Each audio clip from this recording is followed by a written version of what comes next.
Good day. I'm Louisa van Ramberg, a coordinator in the Office for Students with Disabilities at the University of the Western Cape, located in Cape Town, South Africa. At OSWD, we are committed to advocating for disability inclusion within our institution. A vital part of fostering inclusion lies in understanding what disability entails and how it impacts people with disabilities.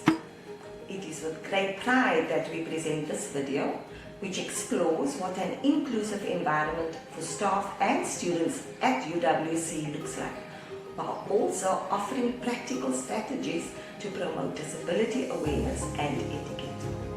We invite you to join us on this journey and trust that it will inspire and equip you to create a more inclusive environment in your own spaces.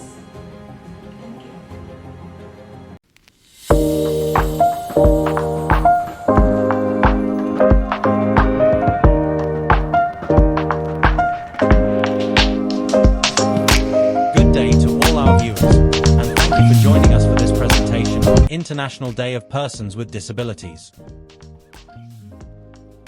Our discussion today is on disability awareness and support in the workplace.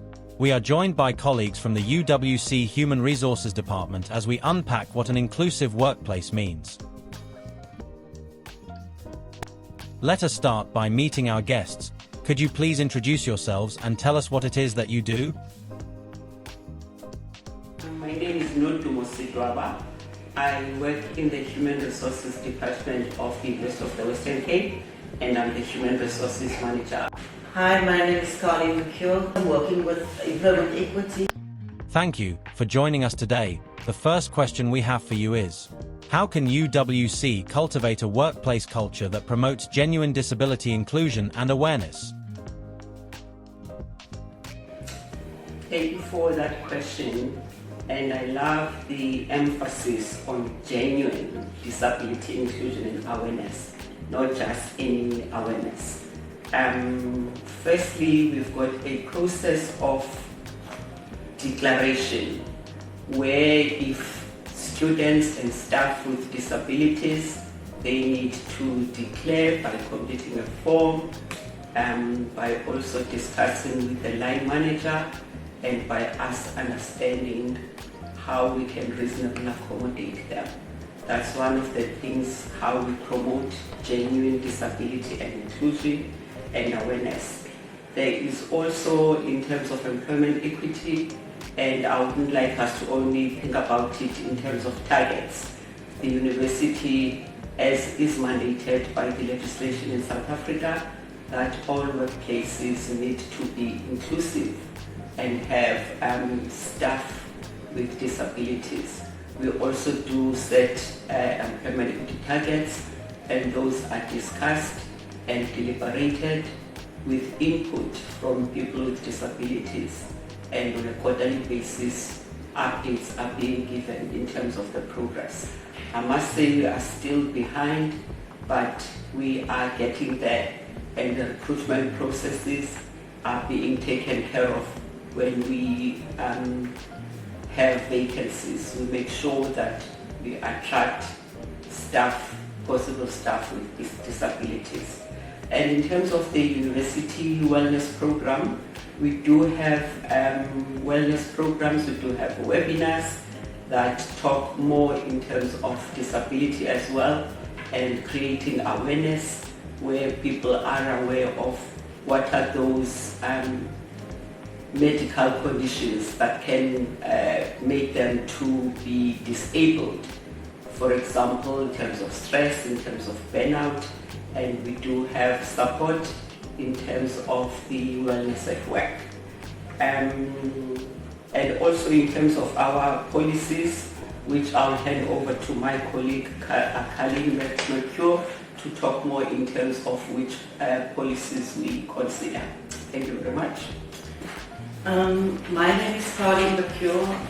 Like Naduma, I also work in the Human Resources Department, but my portfolio specifically deals with employment equity and also with policy development.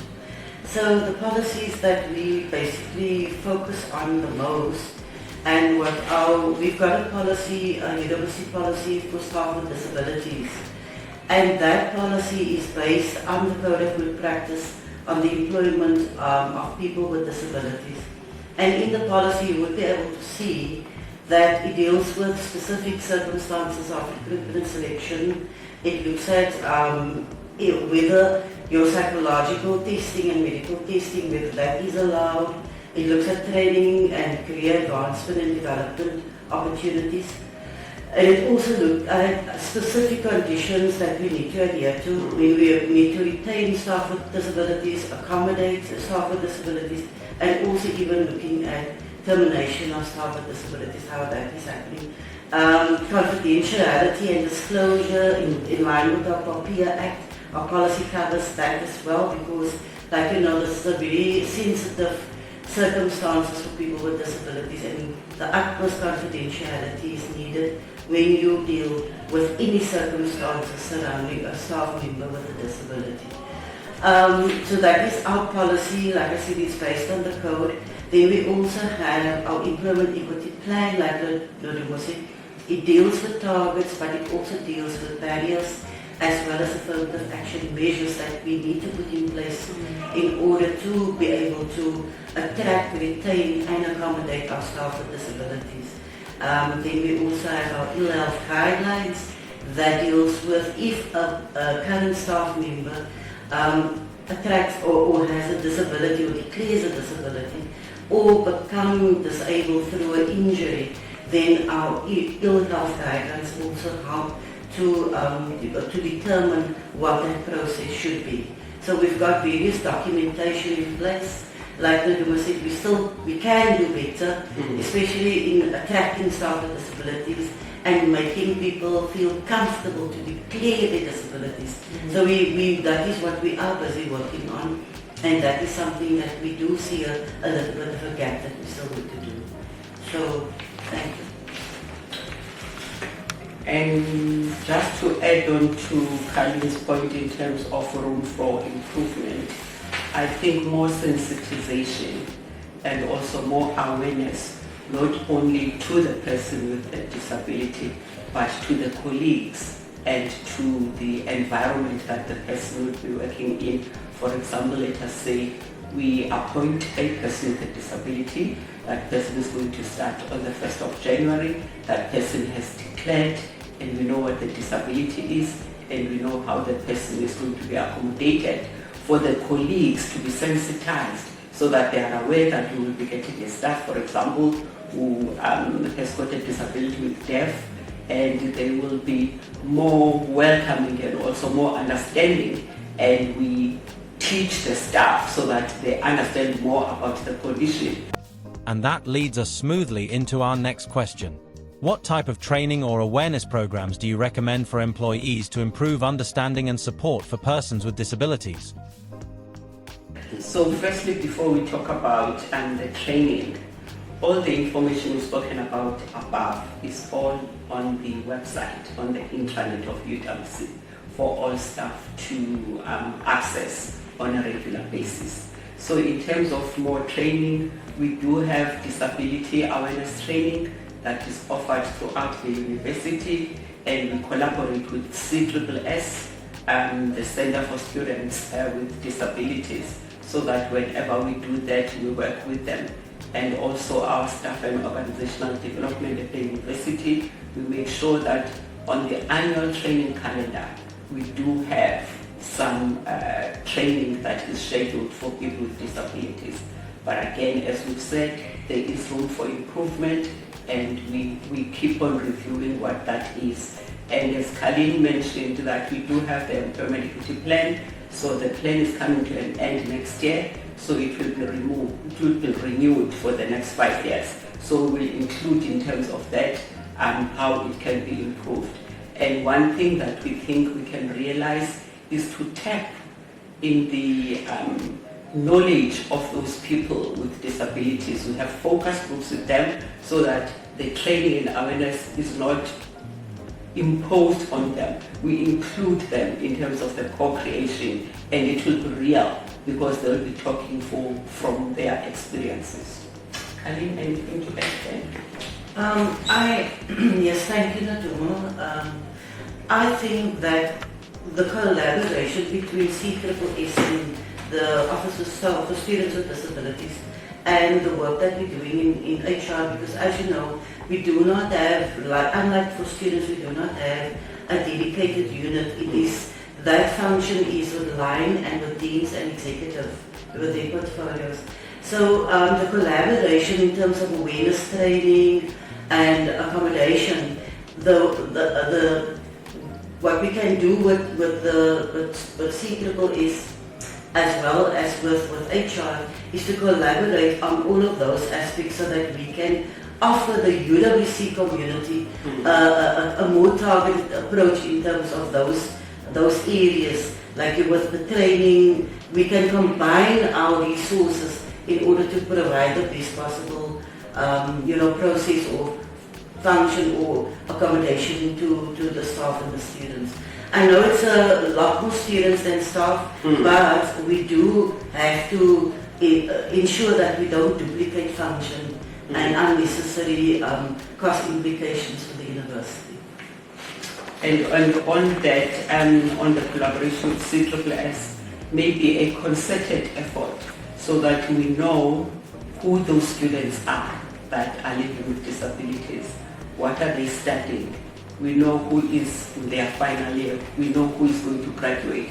And we see how can we as UWC bring them in terms of their work experience. I think that is very, very important so that they are not grabbed by other employers. We here also as an employer. Thank you for that. What policies or guidelines do you think are essential for supporting disability inclusion in the workplace? As you've said, we've touched on them before, but some of those, the university has got flexible work arrangements where staff can apply through their line managers, and also depending on their work circumstances, either flexi time or flexi work. So that is available for all staff, and it is very, very applicable also to staff with disabilities. And the other one, which I've spoken about, the inclusive recruitment process. So whenever we are recruiting, we first make sure that we include those applicants who are possible staff members with disabilities. And again, not as a tick box to meet the targets, but as a means of the university being an inclusive employer. Any other policy? Yeah. Let me just have a look. So you talked about the work environment. Yes. It's flexi place or flexi time, where staff can either come in a bit later or leave a bit earlier, depending on which ones work best for them. Then also what we do is we need to understand in all the processes that we do. Naduma talked about the recruitment and selection, but also with training and development, also having any kind of event at the university. Like all our processes, we need to think of how staff and students with disabilities are accommodated. So luckily we do have a dedicated office, infrastructure and engineering, that looks at the larger scale adaptations and accommodation in terms of our infrastructure. But we also have to accommodate people within their work environment as well.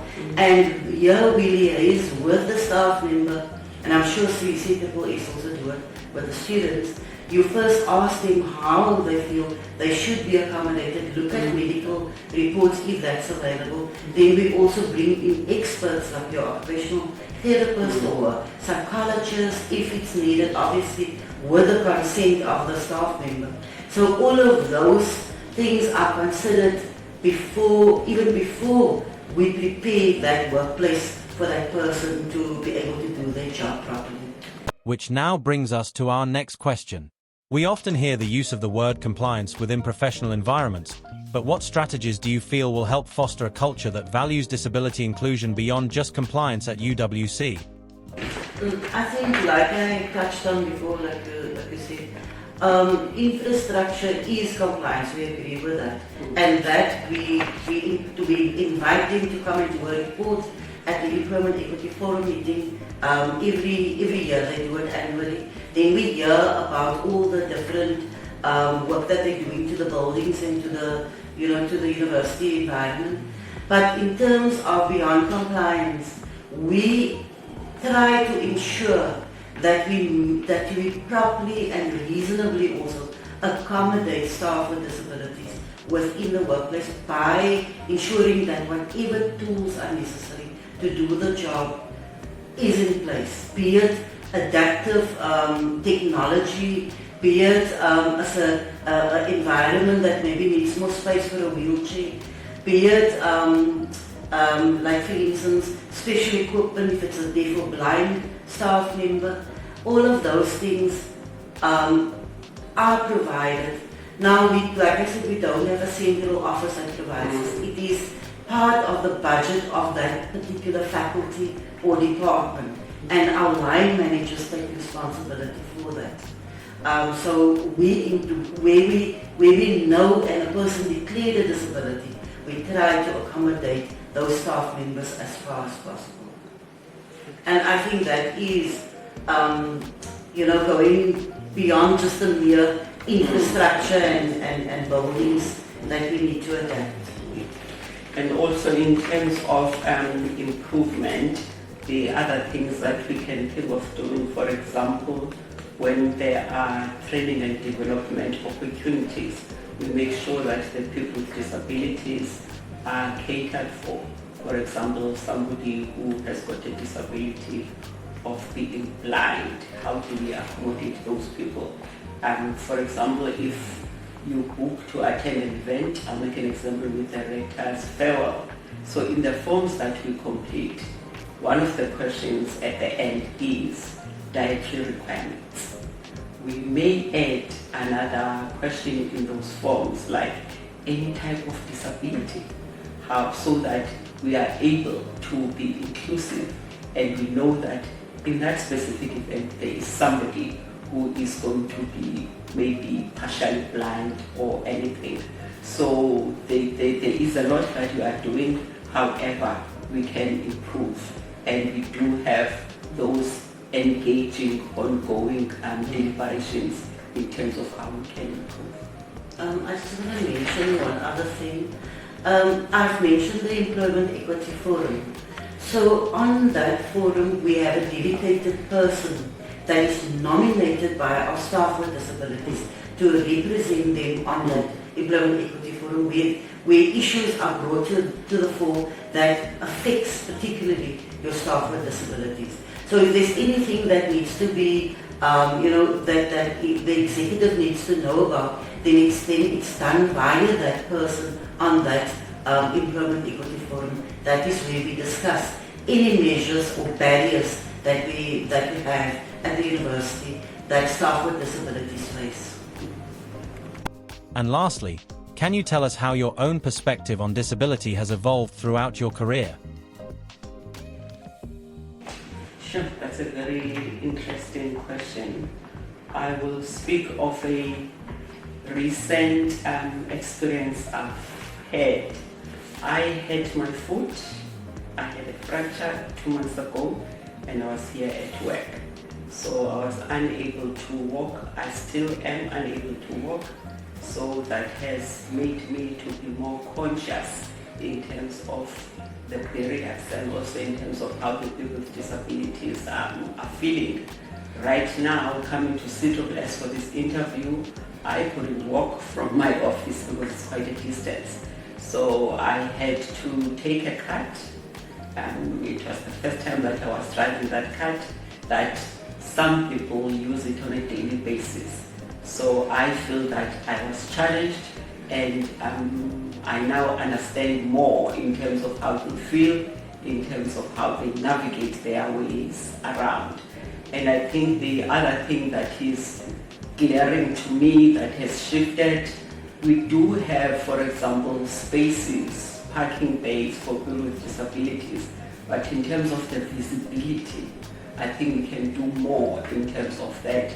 And also, when you come in at the gate of the university, there are banners and everything. So as part of inclusion, and if you think of a parent who's bringing their first student at work with a child that has got a disability, how nice it would be for that parent maybe to see that banner so that they can have that comfort that my child is going to be at home, my child is going to be catered for.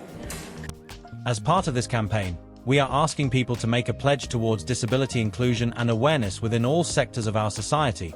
Is there a pledge you would like to make? I pledge to be more aware of conditions that could lead to disability and also not to stigmatize. Thank you. I pledge to raise awareness around persons with disabilities at the university and also in my community. I pledge to ensure that we create more awareness in terms of retaining our staff with disabilities, creating a reasonable accommodation for them, and also, more importantly, to attract more people with disabilities to the institution. Thank you. Thank you both for joining us today and sharing your expertise and insights. And to all our viewers, don't forget to submit your pledge and share it on our social medias. Goodbye.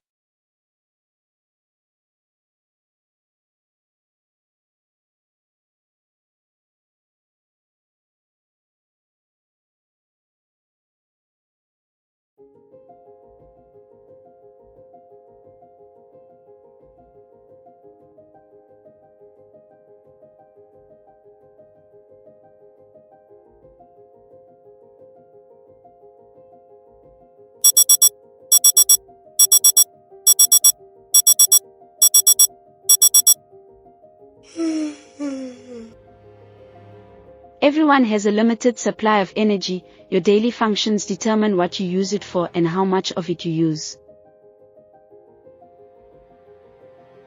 Most people do not understand this. They have enough energy to do most, if not everything they need to do in a day. Some have more than they need. What if there was a way I could show them what limited energy means?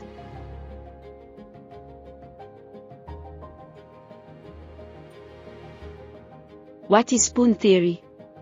Attributed to a blogger named Christine Miserandino living with lupus.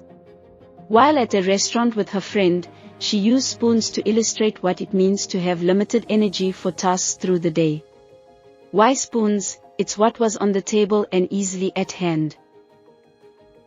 Now, let's show everyone how it works. This should be fun and engaging while still being informative. The number of players is flexible. We will have 4 players with 1 being the game master. Everyone gets a minimum number of spoons. Decide on this number as a group. The game master now reads various scenarios throughout your day, each one with various options as choices that decide how many spoons or units of energy it will take to complete. Okay, what is next after getting out of bed? Who showers first? There are many variants of daily tasks to choose from online that you can cater to your own environment's tasks and events. You can also identify conditions you feel are most relevant, such as rheumatoid arthritis, lupus, paraplegia, depression, epilepsy, etc. Keep track of your daily energy usage. Once you are out of spoons or energy, you are not able to complete any more tasks or events. You are now out of energy for the day and need to rest. Remember, This could impact the start of your next day. A bad night's sleep could increase the cost of your day's spoon usage. Okay, so who's driving? I'll see you driving to work. Keep track of the spoon usage daily. You cannot exceed your daily allowance. The tasks and events determine your usage.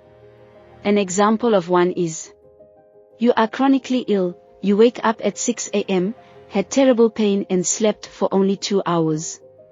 1. You go back to bed, 0 spoons used, no tasks completed. 2. You get up and get ready for work, 4 spoons used.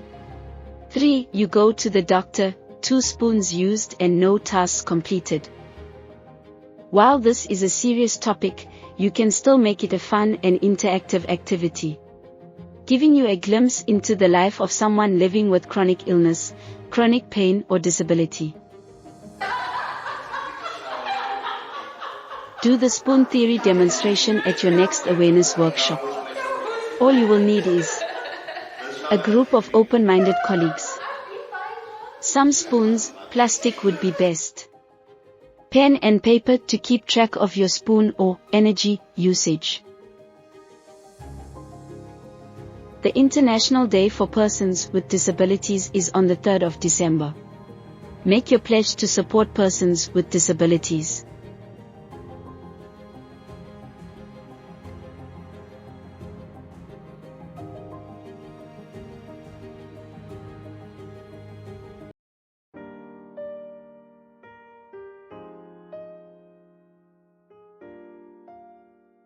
Look at this trash can is blocking the path. Now I have to turn back and find another route to class. I'm going to be late. There must be something we can do to help people understand the importance of disability awareness and inclusion. Wait, I know what to use. The Capable Disability Awareness Game.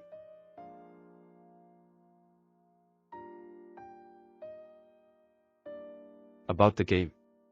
This engaging game for 2 to 10 players takes you through university life, from admission to graduation, and entering the job market, but with a twist. Your avatar has a disability, letting you experience campus life through their perspective. Be prepared for unexpected events. Some bring opportunities, others challenges. With resources to navigate barriers, perfect for disability awareness workshops, offering an interactive glimpse into the experiences of students with disabilities in higher education. What will you need? And how do you play it?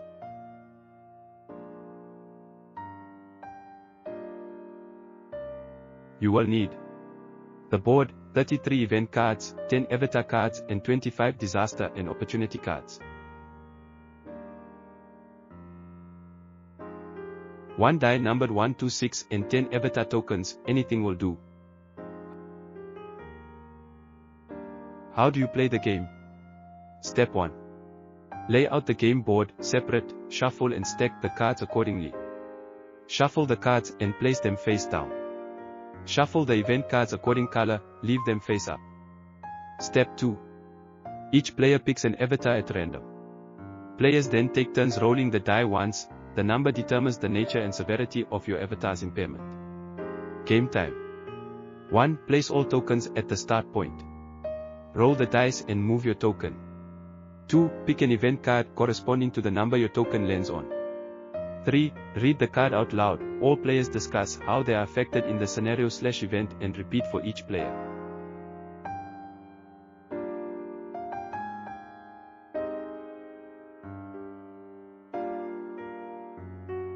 Note, if you roll a number that has already been discussed, do not repeat the discussion, wait your turn to roll the dice again.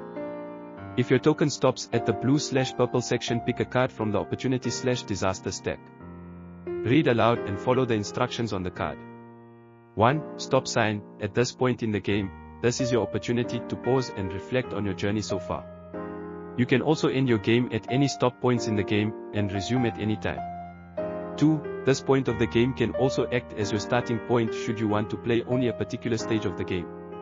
At the end of the journey, before you claim success, scan the QR code on the game or log onto the website and fill in the 1-minute survey. Congratulations! Where do I get it? The board and game cards are available at no cost for download in PDF format from the Capable website. The printing specifications will guide you, and there is space for braille on the playing cards for visually impaired players. And we made it. It was a difficult journey, but the reward is worth it.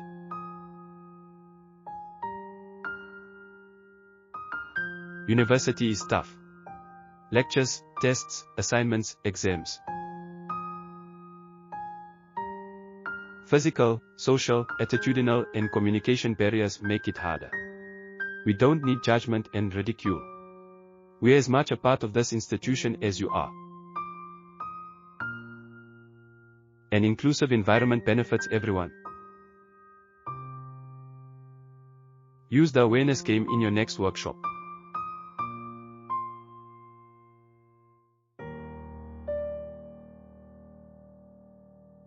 Disability is an impairment combined with barriers in society.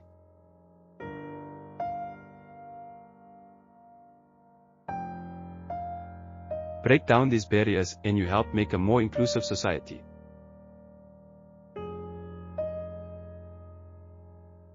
Learn, become, thrive.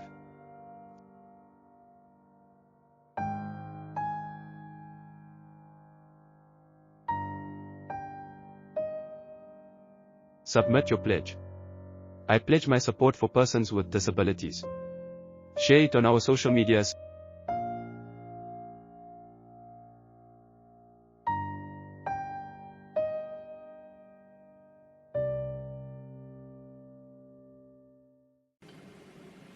Building awareness is most effective when interactive, engaging participants while educating them. We thank the UWC Human Resource Department for their contribution, and we hope the ideas shared in this video inspire future workshops on disability etiquette and inclusivity. As we mark International Day for Persons with Disabilities on December the 3rd, let's remember, inclusion benefits everyone. Thank you from all of us at OSWD, and remember to submit your pledge in support of persons with disabilities. Hi, my name is Luciano Ndwasa, and I pledge my support for persons with disabilities. Hi there, I'm Renee, and I pledge my support for all persons with disabilities. Hi, I'm Verushka Daniels, and I pledge my support for persons with disabilities. Hi, I'm Louisa, and I pledge to support persons with disabilities. Hi, I'm Zina, and I pledge to support persons with disabilities. Hi, my name is Craig, and I pledge my support for persons with disabilities.